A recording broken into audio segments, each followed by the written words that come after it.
if someone here in Greece goes to rehearse in a local church, I would literally pay to be there and see the chaos that would happen. There would be people with big pitchforks and torches. Hello everybody, hello and welcome back. This is going to be a little bit of a different video. It's my day off today, I'm chilling, and I stumbled across this video that's Bullet from Valentine with Trivium. They are guitar talk and playthroughs. I really want to see this. It's Matthew Tack from Bullet and Matthew Heafy from Trivium. So yeah, I thought it would be interesting to check it out together. Like one thing that I really love is actually watching documentaries about bands, all the behind the scenes stuff, you know, learning about their history and all that information. It's one of my favorite things to do. I really like this because you get knowledge on the bands that you like and what they've been through and everything, all that. So sit tight, relax, kick back. I'm gonna have my little sweet here. I need to finish this. And don't mind, this is my this is my cat Rico. I know the quality is not so good. He was actually, this picture was taken, he was really far away from us, but that face, dude. For some reason I thought it would be really funny to have him on the video. If he ever comes near me, I think he despises me. If he comes near me, I will show him to you guys. But let's do this. Let's do this. Ooh. There we go. Matt and Matt.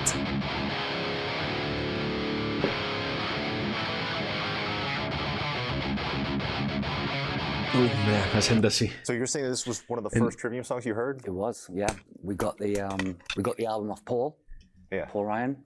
And yeah, we put it on. We had the intro, and obviously Rain was the first song that we'd heard of you guys. Damn. And it's the one song that has since then stuck in my head as my favorite Trivium song. Oh damn! Thank you so much. Man. That's awesome, man. Yeah. So who came up with that riff? Bro, this is so cool. Like having two legends talking about each other and complimenting. Like the first song that Matt from Bullet from Valentine heard of Trivium, and that's why I love these things.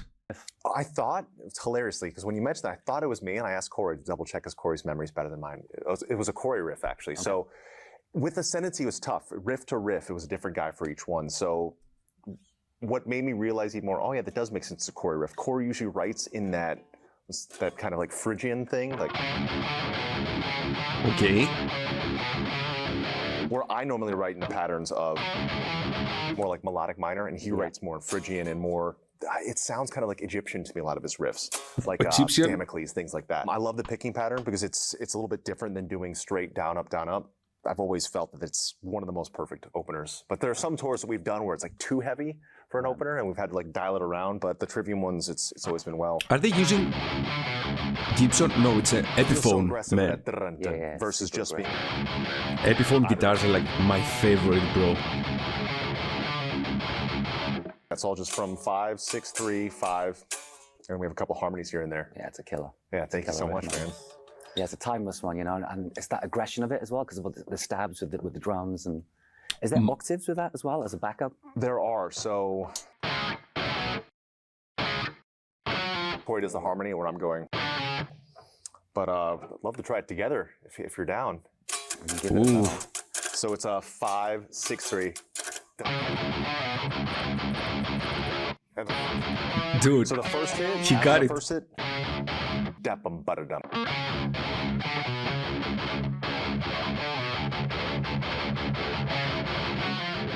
Oh my god, man. Have they done a song together, Bullet and Trivium? I don't think so. With that little DJ hand. Yeah, that's good, man. That's money. Hell yeah. Okay.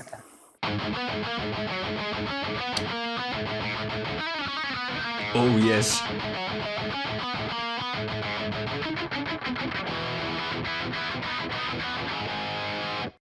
That's suffocating. That's awesome. This has always been, whenever I think of Bullet for My Valentine, that's the riff that comes to my head every single time. Yeah. I love that you guys, when everyone else was going to pedal tones lower and lower, like drop D or drop B, drop C, you guys went to A. What were you thinking with this riff? I don't think we were thinking much, to be honest. Back when we were writing that album, when we went in to record it, we'd only pretty much written about half of it. So whilst we were making it in Lincolnshire, we were scrambling just to make more songs because we were making an album, even though we didn't have an album. You know, so I was just one of hold up. Drinking session and riffing, and yeah, it just popped out. And yeah. When did Matt grow this freaking awesome beard? I remember Matt having a beard until somewhere here, I think. Bro, that suits him so nice. Yeah, I think we had a lot of stuff which was kind of open chugging and that kind of stuff. We just wanted something which was a bit more kind of pokey. Yeah. And then just something that would jump out the speakers a little bit more. We want a bit of an old school feel to it. And yeah, it's just one of those things that, you know, it's like it just comes out. I feel like it lifts too so much being on that higher fret. And a lot of times if I write something like it's like a higher fret thing, instead of being down there, people are like, oh yeah, that reminds me of Bullet. As soon as it's higher, which is so cool that you kind of occupied that space. Wait, so show me that riff so I can finally do it right.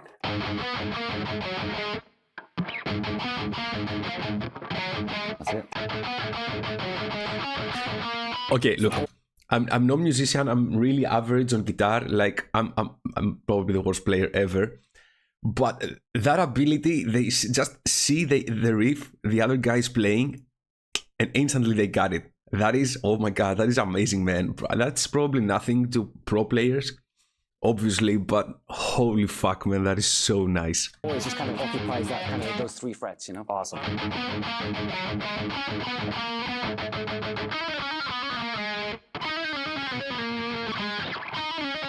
Oh, slide down? Yep. Dude, they are so cool. And I love that chord too. Yeah, that's kind of that chord there is kind of a magic chord for us. That's in a lot of Bullet songs. You know, like it's in magic chord. the main chorus in Tears. It's in Suffocating, and we've kind of not milked it, but that's kind of a chord we go to when we want to put Bullet DNA in something. It's kind of weird. It's just something we always go to. You know? Yeah, you know it's Bullet. Pretty chord, you know, and it's so versatile as well because it can be major, it can be minor. Yep. You get so much money out of it. You know? That's awesome. I feel like both of those things are so iconically Bullet, and I do hear that, which is really cool. Yeah, we've always, you know, we've kind of tried to make that ours, you know. So that's very cool. You're picking up on that. Yeah, man, and I feel like we kind of do a little bit of those too. Like I physically can't play a minor chord very well, a minor bar chord, so I've always just lifted this instead of being here. Oh, I didn't know that. The chord's missing. I would always just lift here. That's why, like, this is in Blinding Tears, like to the Flies.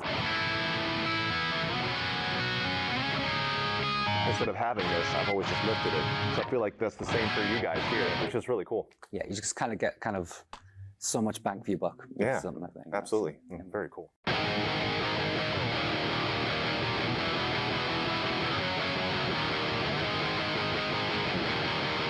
Oh.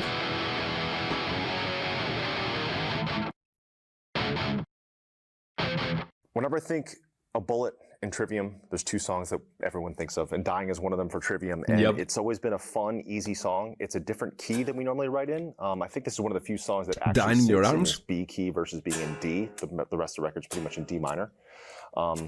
Nice, simple, easy, and one of the biggest sing-alongs. Yep. Yeah. Yeah, it's good. Just a lot of space for other stuff to be built on top, especially vocals and stuff, you know, which is obviously a very important. Is it just me, or am I having a hard time? Actually, I need to lock in whenever Matt Tuck is talking. His accent is really nice, but you can understand Heafy very, very well. But Tuck, I really need to look in to what he's saying to understand him. Important thing in a song. So, Definitely, man. Heck yeah. Well, our equivalent is obviously Tears, and it kind of the main kind of chorus section goes back to that kind of Bullet that we just talked about, and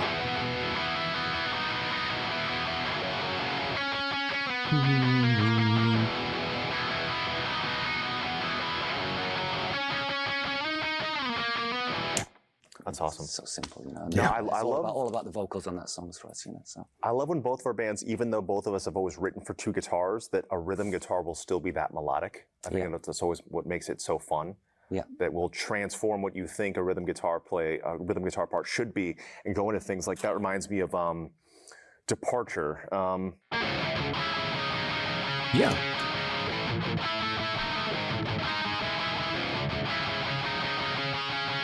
Are Drawn and Torn Asunder. I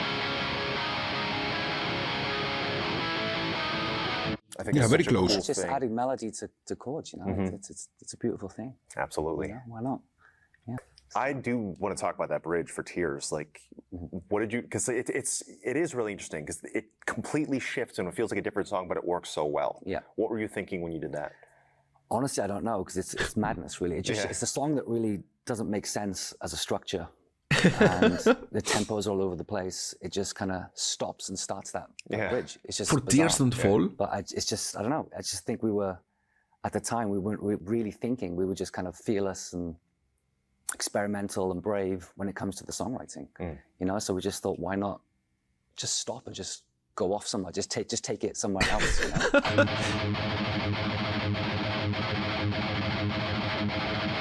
You know, it's bizarre. Yeah. There's no reason why the song should have done that, especially with the 3 minutes before it, wherever it is. It's so cool. It makes no sense. I've known the song for 19 years, but when I was restudying it to sing with you guys, I would get the verse, or excuse me, the bridge, and I'd be like, wait, this doesn't make sense. How does this work? But it works so well. Yeah.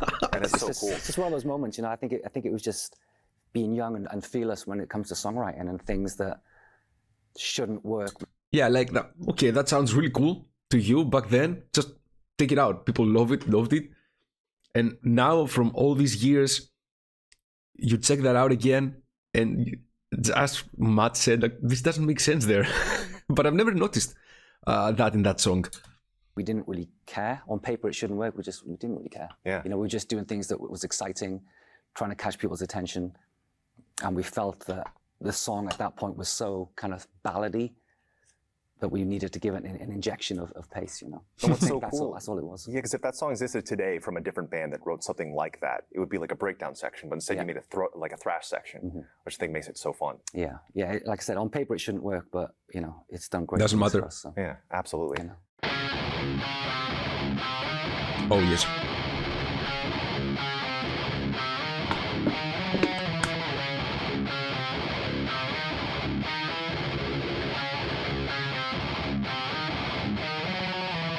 When we first wrote Gunshot, we thought we were actually playing a synced rhythm. We're like, hey, let's do something like Fear Factory would have done. Let's lock up the rhythm guitars and the kick drums exactly.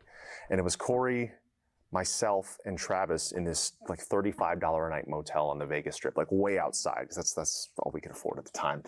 And we were convinced that the kick drums were locking in perfectly with the guitar, but we were so out of our minds for a specific reason that the parts don't go together, because the drums are going.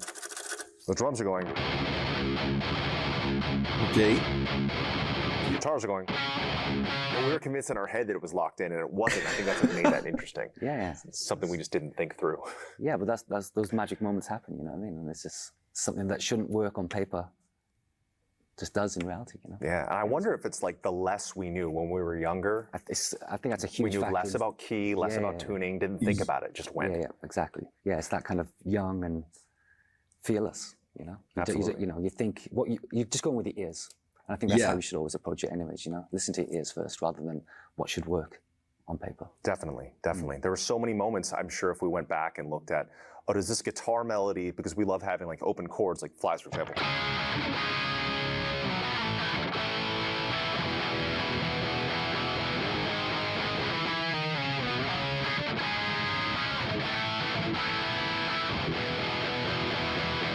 The guitar melody is actually going. Yeah. I'm sure there's parts that shouldn't work with that guitar melody, that rhythm guitar part, and the vocals. But we just didn't know or didn't care, and I think that's what made it good. Exactly. That's how you should approach it forever as well. Yeah. You know, the more you think about stuff like that, the more it can impede creativity, you know? So I think you just got to go with it. The If it feels good, overthinking. it sounds good. And it's good. I'm into that. Yeah, man. We were talking about signature moments, and this ended up becoming a signature moment for us later on, like a couple years later. We did this on Ascendancy inadvertently, that ended up becoming a thing for In Waves and future records. But Gunshot typically, like when you have a riff and you want to harmonize it, you'd go up 3 steps to like. Okay. Instead, what we did is we took a lower third, and so Corey's part live. And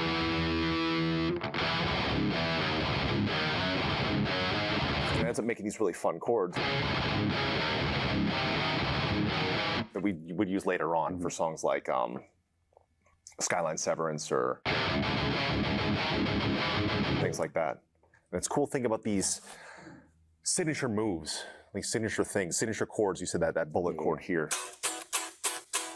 And it's very cool. Like I love that. I love that. Yeah, you can instantly riffs that even though there's only so many notes and so many bands have done these things. Almost instantly you can understand what band it is. That people only really think of Bullet when you hear. Yep. When you hear any kind of Pendleton riff on A, which I think it's a fun thing. Yeah. Okay, so yeah, so Voice Resides, opening track.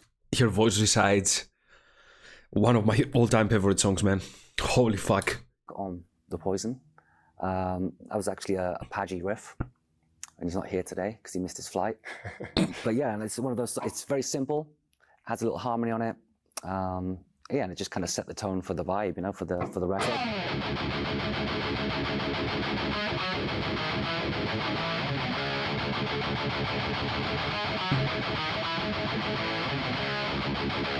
You know, really simple stuff. You know, back then as well, we didn't really overcomplicate anything, you know, we just kept riffs really simple. You know, we've never really been a super technical kind of guitar duo. We've just done things kind of hard and direct. Sometimes people love that. To approach it to make them catchy rather than technical. That's kind of what Bullet's always been about. It's been simplicity. Yeah, and it's just, you know, it's one of those simple riffs. And I think it's just, again, 20 years later, it stood the test of time, you know what I mean? It's back in the day as well, when we'd open with that, place would just go off, you know what I mean? Just a simple riff, simple groove, heavy vocal. It sounds so aggressive, and I think the down picking is because instead of doing single note, you're doing like all 3 notes. Yeah. It sounds like extra aggressive, which is really cool. The single note thing is something that kind of we've adopted as the years have gone on for some reason, but back then it was all about kind of the full 3-string. Yeah, just hearing that, I was like, wow, that sounds like super aggressive. Yeah, it is super aggressive, and it's all about that kind of downstroke as well, not alternating, you know, all about the downstrokes and digging in deep, making it sound super aggressive. You know, so it's something we've always kind of done, is kept things simple, but do it well. You know, and it's served us well. Definitely. Yeah, really well.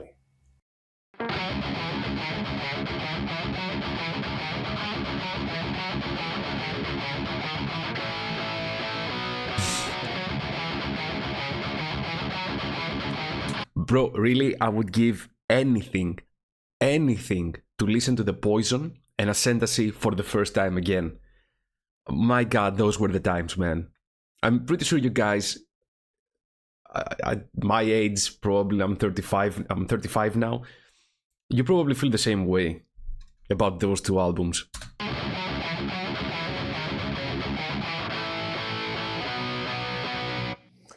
With Flies, that was really interesting writing because it was all of us in this place called Fairview Mini Storage, this terrible storage place on Fairbanks Avenue, like that I was like 16 or so, and it was Corey, myself, Travis, and I don't remember, it was just 3 of us at the time. And that's one where Corey came up with that riff, and after he came up with one riff, we kept passing back and forth, like passing the ball back and forth immediately, like in real time as we're standing there. And that was a track where I started singing gibberish on the mic. Later on, finding out from producers later, that's the way you actually write vocals. Like, oh yeah, you just don't think about words and write gibberish. Really? And so it's all these things that we would be doing later on in the future, all at that moment. And I think it's so interesting too, because with Flies, I actually was confused. Did I write that? I had to ask Corey, because all 3 of us, Paulo, Corey, myself, we all have distinctive writing styles that will all sometimes mask as the other. Like sometimes I'll write something that sounds like it could have been a Paulo riff or a Corey riff and vice versa. And it's interesting because this kind of riff was pretty prevalent after like At the Gates and the Gothenburg sound, and like metalcore bands started playing it. But now I feel like those riffs are almost going away, which is interesting. So it's nice to hear Trivium and Bullet still sound so good playing those riffs from like 19, 20 years ago. Yeah. Bro, obviously. For me, with pedal tone style riffs that would be sitting in this kind of place, it was bands like Early in Flames, At the Gates, Dark Tranquility. Oh yeah. I loved what they were doing melodically, but then I started getting into metalcore. Like the German metalcore scene was the first style I got into with Heaven Shall Burn, Caliban. Then Bro, this is so amazing, man.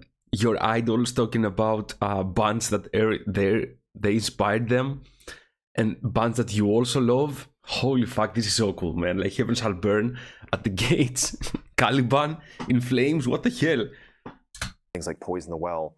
There were some metalcore bands that would be doing riffs like that, but I feel like they were kind of doing like Down Up, not Darkest Hour, but other bands like that kind of stuff. So and I just Flames wanted too, to I think. hear what it sounded like faster and mixing the melody and the rhythm into one part. So it was like Swedish melodic death metal scene and like American and German metalcore scenes that made me do the pedal tone stuff. Yeah. Where did you guys start feeling those things? I think for us, well, for me personally, there were two bands that kind of molded the shape and the sound of my playing style and the sound of Bullet, and that was Metallica and Machine Head. Awesome. Yeah, so Burn My Eyes and the Black Album were two of the first albums that I officially even love Matt Tuck even more now. Dude, that's why their sound is like this. Especially the early, like, Poison days. What the hell? I'd ever really bought with my own money, and they kind of sent me on my way to learning to play guitar and getting into metal, you know? Wow. So Metallica was more of the kind of faster, thrashier, alternate picking stuff, because I started with Black Album, went all the way down to Kill 'Em All. And then Machine Head was the influence for the down tuning, the working with Colin Richardson, the chugging, that heaviness. Kind of stuff. So I think those two bands for me were massively influential to molding me as a guitar player, as a musician, and for Bullet stylistically. Even though we don't sound anything like either of those bands, I don't think. Doesn't matter. I think if you dissect it and you go back, then they're definitely there. That's really cool. Yeah, yeah. I think Burn My Eyes for me is probably the best debut metal album of all time. Yeah, it's very, Thank you. Thank you. I've been saying that forever. Machine Head was actually the first metal band I ever saw live. Really? Yeah, when I was 12 or 12. Yeah, Year of the Dragon Tour, but it was Burning Red. How? What? Matthew Heafy saw Machine Head live when he was 12? I need to check my facts about the dates and ages of these guys. What the hell? Yeah. So, and I did the same thing with Metallica, like you said. I got into Black Album first, but then I went forward. Then I went Load, Reload, S&M Garage Days, and then backwards. Okay. So by the time I got to Kill 'Em All, I was like, is this the same band? Yeah, like, yeah, obviously. And now I obviously love the record. Yeah. No, that band have been on a journey. Yeah. You know what I mean, but yeah, I think having, those two bands as the main influence for my playing and my songwriting and stuff, I think it's a great combo. They're both very different, but have contributed so much to Bullet. Mm-hmm. Very cool. That is awesome. You and I have talked on it before, but when we first did All of Ascendancy, I recorded with my old Les Paul, and we're supposed to be in drop D flat, what we're in now live. And I remember coming to the studio one day after we just finished all the rhythm guitars, all the melody guitars, and Jason's just at the console, like holding himself like this. I don't know if he was crying or not, on the verge of tears. So Jason, what's wrong? He's like, the entire record's out of tune. I'm like, what are you talking about? I was like, no, it's not. So I listened back and I was listening to like, it all sounded like, it's kind of hard to do that with an Evertune. It was all like slightly wavering every octave. I'm like, oh my man, God. did we not intonate when we tuned it down? What the heck happened? So we ended up having to use this guitar that this guy at Guitar Center built. We can't find the guy anymore. We can't find the guitar, but he built this guitar, let us borrow it, recorded all the rhythms over again in a higher step up, so back to drop D standard. Then it worked out. Gotcha. So that was a nightmare. So oh my did you God, notice man. When you were tracking? I guess not. Man, I guess we No, were too just green or something. Yeah, it wasn't horrible, but when he played out the soloed octave chords, we're like, oh shoot, that's horrible. Yeah, guitar tuning in the studio is the biggest buzzkill ever, and it takes up so much time, it drains so much energy that if you get it wrong, you can just be like chasing your tail for 3-4 hours just trying to get one octave chord in tune. Is this? So that's why these things. Yeah. Is this for real? I've always hated tuning my guitar. Again, I'm not a pro player, but what? That must be a nightmare, man. Yes, It's lifesaver. become a lifesaver in the studio over the last few years. When we did a record with Colin, we did in waves. They would actually have me play for like 5 to 15 seconds of music, stop, tune, 5 to 15 seconds of music, stop, tune. What? And that's when I heard about these, I was like, oh, we're switching. Yeah, it's no way to record an album. It's so draining. No. So what albums did you use Colin for then? Colin, he mixed Shogun. Yeah. Yeah, Crusade, Shogun, He produced, engineered, mixed In Waves with Carl and Ginge. And then Colin also mixed Vengeance Falls. And that was so quite a few. Like our bands have a lot in common. A lot. Yeah. A lot. Like the timing, the forgive the pun, ascendancy. Yeah. The people we've worked with, everything aligns, man. Yeah, it's without really even bizarre. ever like us talking about it. Yeah, it's so weird. It's so weird that everything is so in sync. It's really cool. Yeah, and it took 20 years for us to go, hey, let's tour together. Yeah. A proper one. No, but, you know, good things come to those who wait. And Definitely. I think it's all about timing, you know. Definitely. I think that now it just makes sense. And again, I think because of it's the debut albums as well. That's even more special than doing an anniversary tour of a certain record. I mean, that's cool if you're a fan of a band, but I think doing it together and then having both debut albums, it's just everything is in sync. It's weird. Absolutely. It's weird, but very, very cool. So. Yeah. That's awesome. Yeah, man. Any strange anecdote from Poison? Any weird curse like that, or not necessarily? Yeah, not curse, but we did things a certain way because our label wanted us to try something. So we started making the Poison with Colin. We recorded it in Chapel Studios in Lincolnshire, and we were about 4 or 5 songs deep. And the label wanted us to record "Tears Don't Fall" and another song that were going to be singles with a big name producer. Interesting. So we were like, okay, you know, we'll do what, you know, we'll just try it. So basically we got halfway through the album and we got jetted off to Canada to work with Gigi Garth. Oh, yeah. Yeah, who's done Rage Against the Machine, a bunch of really cool shit, you know, a great guy, great producer, done massive albums. And we spent like about a month in Vancouver doing Tears Don't Fall and a couple of other songs that were going to be singles. And we came back and started again with Colin. Really? Unfortunately, yeah, it was just one of those things where, you know, 1 and 1 didn't make 2 at all, you know, and we just didn't gel as people. I don't think he understood who we were as a band and what we wanted to achieve sonically and all that stuff. I guess it's really important for the producer to align with the band and their vision. And yeah, and it was quite demoralizing. You know, we just spent a month in Canada, spent a ton of money, got really excited about doing it, and we came back and the results just unfortunately weren't for us. So we just had to start again. So it wasn't the end of the world, but it was it's a bummer. Quite an early learning experience of sometimes you got to stick to your guns and do what you feel is the right thing to do with your art. Definitely. Not what a label or a manager or someone third party thinks is going to be right for you, you know? So it was still a cool experience.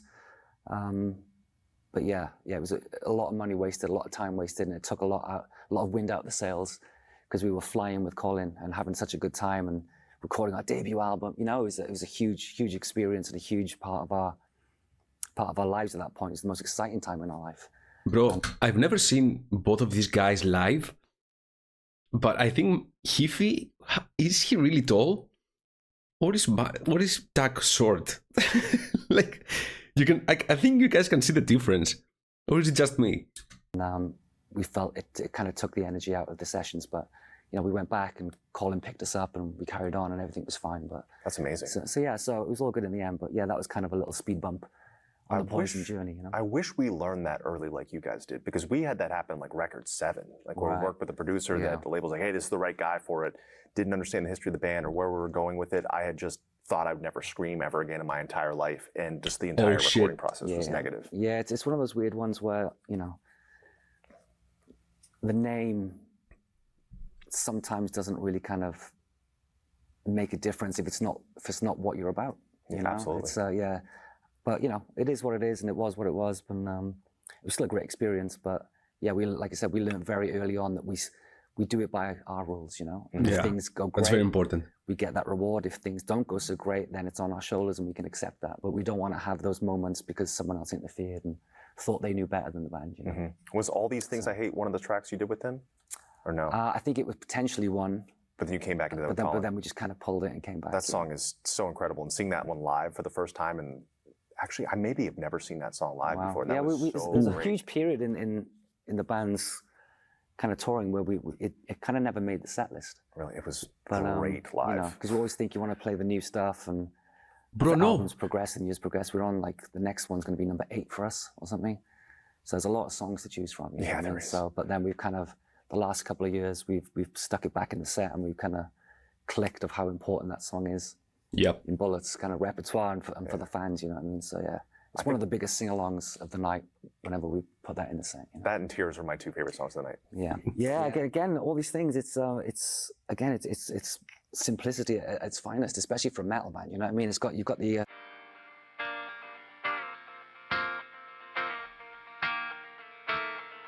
on the acoustic thing, you know, which is simple, and then the chorus just comes in.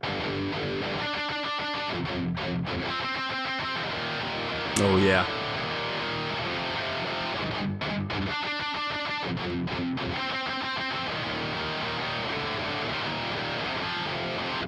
It's just 3 chords, man. Really cool. You know what I mean? It's all about that kind of 3 epic chords. call and answer vocal. It's interesting you wrote it over here on 6th fret. It's weird. Yeah, I don't know why that happened either, but you know, it's one of those things. We just going with the gears, you know. Yeah. Sounded good.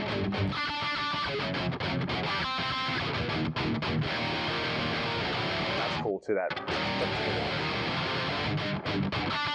I think it's good, you know, on the album. I think the reason why we did it, we were just looking for kind of diversity in the song keys and kind of the tone of the guitar, because you're not just chugging on opens or firsts and seconds, you know. It's just, you know, I wish I could tell you more, but No, that's so long ago that Just I don't happened. remember. But I think it was the fact that it just sounds so punchy the further up you go, you know.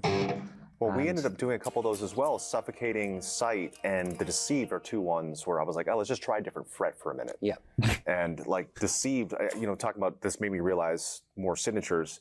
This 4th fret thing, I usually kind of write very similar riffs in 4th fret for some reason. That was a bullet pattern.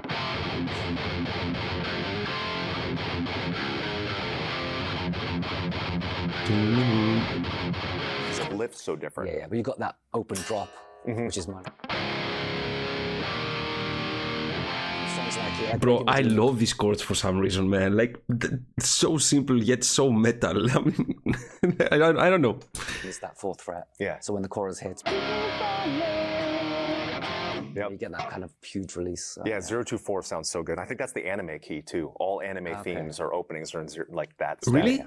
Yeah, it's cool. We experiment, like on Screaming Fire as well, we actually did D standard tuning. And that was kind of an eye-opening experience as well, because it kind of brings other styles of playing out of you. Like where you play, the key, the tunings, all helps to kind of reinvigorate kind of creativity, you know? Definitely, yeah. Yes. It's So fun. we've been experimenting with tuning, as you guys, album to album, really, just because it gets a bit stale. Same key, same frets, you know. It's just, I don't know, just something can spark something that, you know, you haven't done before, just with the way your guitar is tuned, you know. Definitely. It's a cool thing to do, especially if you're in the studio and things are getting stale. You're trying to be creative and you're just going over the same old tricks you've done. You know, just tune it different. Yeah. And all of a sudden, you know, something will come out, you know. Absolutely, yeah. That's where we started doing 7 strings. So we do 7 standard. We've done like 7 drop, which I think we kind of realized wasn't really for us, the 7 drop. But then, like I've told you, I've got 8s and 9s. Those will never make it to Trivium, unfortunately. We've never experimented with 7 strings. I don't think stylistically or sonically it would suit the band. Yeah. You know, I've played on them and they're fun. They're a lot of fun to play, but I just think it's I don't know. It just sounds wrong for Bullet. Yeah, I love my 8s and 9s with Paolo says it sounds like a tuba, and it's, it's not going to happen. Yeah.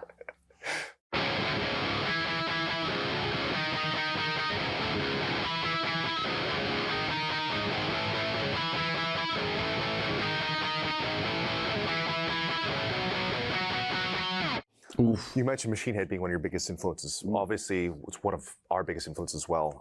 Machine Head was the first metal band I saw in the Year of the Dragon tour when I was 12. My dad took me, and Imagine your dad taking you to see Machine Head. Bro. When I was 12, they thought that I'm listening to devil's music, bro. Oh my god. Such a huge gap. I became obsessed with them, and especially when Through the Ashes came out. But that riff from Pull Harder is very Machine Head, and do you guys like Through the Ashes? Rob's It's an played epic and album. sung this song with us, and I even told him, like, hey, Rob, this is a very Machine Head riff, because we did this Road Rage tour. It was Machine Head and Chimera co-headlining and us opening Bro, Chimera. across the States and Canada. And that's when we were starting to write a lot of the Ascendancy stuff. Remember, we were writing this song. I think Chimera came around the same time that Trivium, with Trivium, or somewhere around there. I haven't listened to Chimera for... are they still around? Bro. Specifically, and he was always really into this track. I decided to throw in this like subtle little difference where instead of going the pattern... Oh, that's actually... It actually does one less downstroke on the second riff. So it jumps straight up to that quicker, quicker. So there was also this German band I was listening to briefly called Disbelief. And that's where I got some of the ideas of these big chords that move, like...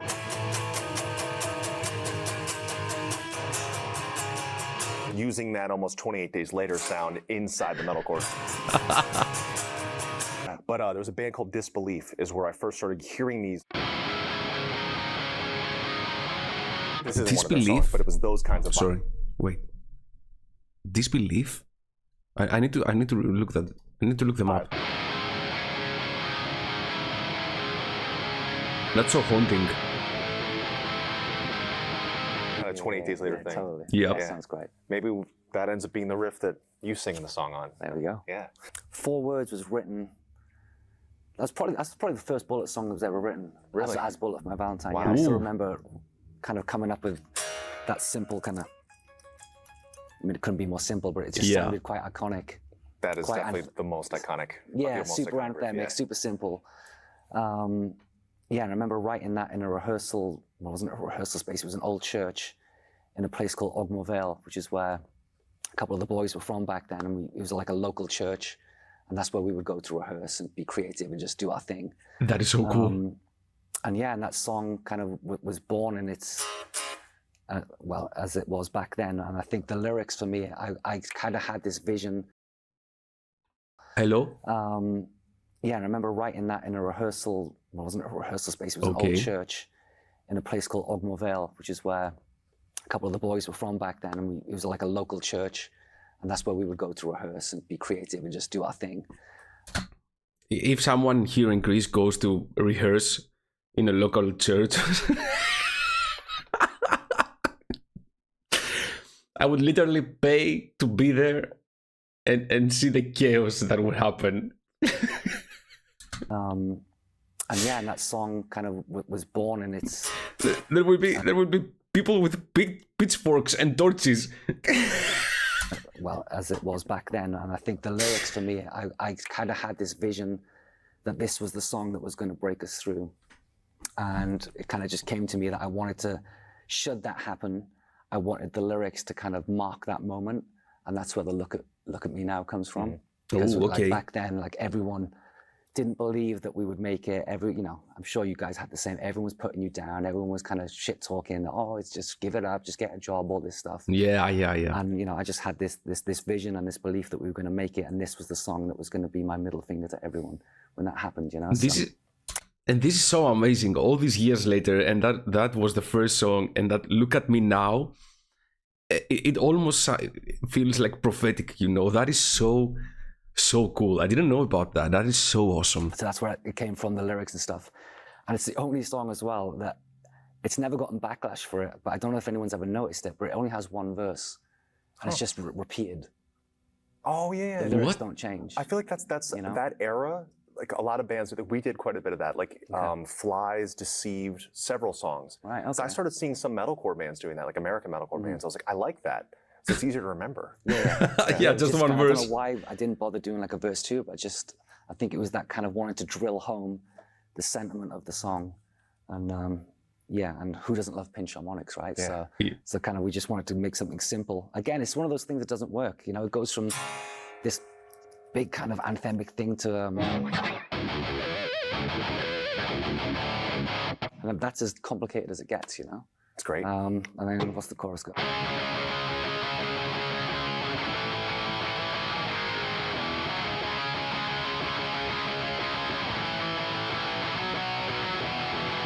It's just simple. It's all about the vocal melody. There's some stuff going on underneath it. I can't remember what it is, but...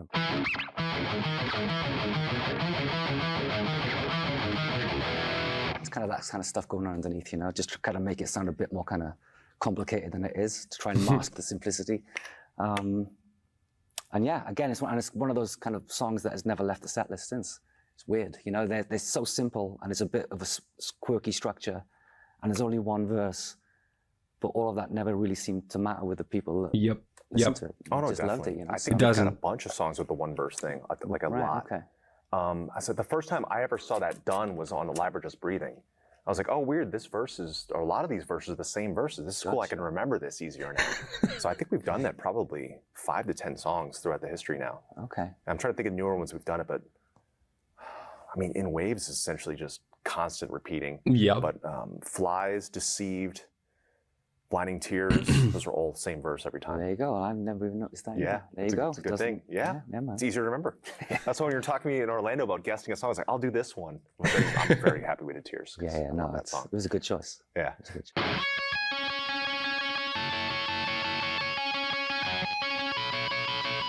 So, you know, kind of spooky, simple, dissonant, and over a big old open sea with some cymbal swells, you know, it may just sound super evil, super intense. Yeah. Feels like something's about to happen. Yeah, and it's just a song, like I said, that is... Erico, you want to say hi to the guys? Come here. Helado. Helado. He's just looking at me. For us, it's a Bullet fan favorite, and it's never left the set list since people heard it the first time back in 2005. And I love the messaging too. That's what we've always tried to do in our song title, or excuse me, the record titles. Ascendancy meaning this is the plan, we're going to rise. And the crusade, this is our crusade of the band. We have to keep fighting, and each record has been that. The latest couple, I'm not sure if they've really done that as much, but I like that. Yeah, it's good. You know, that again, I don't know why, I guess it was confidence, it was self-belief, it was that kind of, that young, fiery Matt that used to be in there. Ella, Ella. Come on, say hi to the guys. Ella. Ella. That, you know, Cats. I just had the faith and this belief that the band was going to make it. And to all the naysayers, this one's for you. That's great. I love it. I love it. No, I love it. I love that we had these high ambitions and high goals, because at that time, for us at least, it was very scorned. Like, we were able to talk about it and people liked it for a minute, some of the press people that were into us. But as soon as the next record came out, they're like, oh yeah, this is that cocky, arrogant. And I think... I'm not sure about Bullet, but I remember about Trivium that they would be the band like you either loved instantly or like hated. And I'm pretty sure these guys got really bullied, especially when they started out. I remember reading articles and stuff. 18-year-olds from Florida, they're done. Yeah. But nowadays, if people come out saying, we're going to be the biggest band in the world, or I'm going to do this, I'm going to do that, no matter what age, I feel like 18 through 24, these new people that are popping out, people worship it and they love it. Where it was the high goals that we would set earlier were something that was frowned upon. Yeah. And now I feel like it's so much easier to be a band, because like some of the earlier tours we do, getting bottles thrown at us, booed at, bullied online, bullied in person, and that doesn't happen anymore to bands. I feel like that is non-existent now, which great. Well, I don't want people to go through that. I'm not saying they have to, but I feel like we had to. Yeah, we got There were different times, man, different times. But I think to be able to create a band and keep a band at first, I don't think that's easy, bro. That it's not easy. Fair share of love and shit back in the day, for sure. You know? And some of it was brutal. But you know, again, I think it was for me personally, I kind of like those two ends of the spectrum. I love the adulation, I love the hate. You know, it shapes us. Both to me were just as entertaining and as funny as each other. You know, it shaped us all, and I would never take it from us. But it's interesting that it's so much easier now. Yeah, it seems that way. Maybe it seems that way. Maybe it's not. But you know, 20 years into a career, you know, I think you can kind of just go on your own journey now, and you don't have to worry about that shit. Exactly. Which is something I'm really comfortable with now, and I have been for a long time. Bro, Matak is so cool. The criticism, not super bad, but I would definitely pay attention to it, you know. I think, but I guess that was, you know, being a lot younger and having this experience of this kind of unrelenting, they're the next metal gods, you know, like we both had it exactly at the same time. And then the next one, like, oh, it's garbage and blah, blah, blah. It's like, all right, well, which one is it, you know? Yeah. But you soon get to realize how things work. And then, you know, for us, we just kind of locked ourselves into our own world and just shut everything off, shut off the noise. And, you know, I think that's been a big part in having a career. Absolutely. Not listening to that nonsense. You know? Absolutely. And that's the good and the bad, you know, both of it equally is just like, I'm not interested, you know. And that's another parallel between our two bands. I've always felt that both of us, in a good way, didn't fit into specific movements with a bunch of other bands. Like anytime people have talked about the two of our bands, they've always said, yeah, they're modern metal bands, they're awesome, but there's not a group we came up with. I remember the new wave of American heavy metal, we were way too late for that. I think that's true. And you'll see these like movements pick up, and the way that you said you all had to look inward and go inward because of just essentially necessity for us as well, survival. And that's what made the four of us in our band so strong, and I believe the four of you guys as well. And that's why the two of us are so similar. And I like that a lot. That is so awesome. That was really, really, really cool. Guys, if you have any other suggestions about documentaries or stuff like that with other bands, I would love to check them out, man. I really want to see this one. Thank you so much for sitting with me. You learn stuff, like it had information in there that I didn't know. For me, the fact that these guys got inspired from Metallica, but especially from Machine Head and Rob Flynn. I've said it before, Machine Head, probably my favorite heavy metal band. This is so amazing. This is really amazing. And I think now I'm going to have to go back and listen to Ascendancy again and The Poison as I'm grinding Black Desert. Guys, thank you so much. Have a great weekend. It's just around the corner. I will see you next week. Stay safe, stay strong. If you enjoyed this video, make sure to drop a heavy ass like. I will have the video link in the description below. And as always, if you want to support me more on this journey, there we go. Subscribe, and you will witness the omens.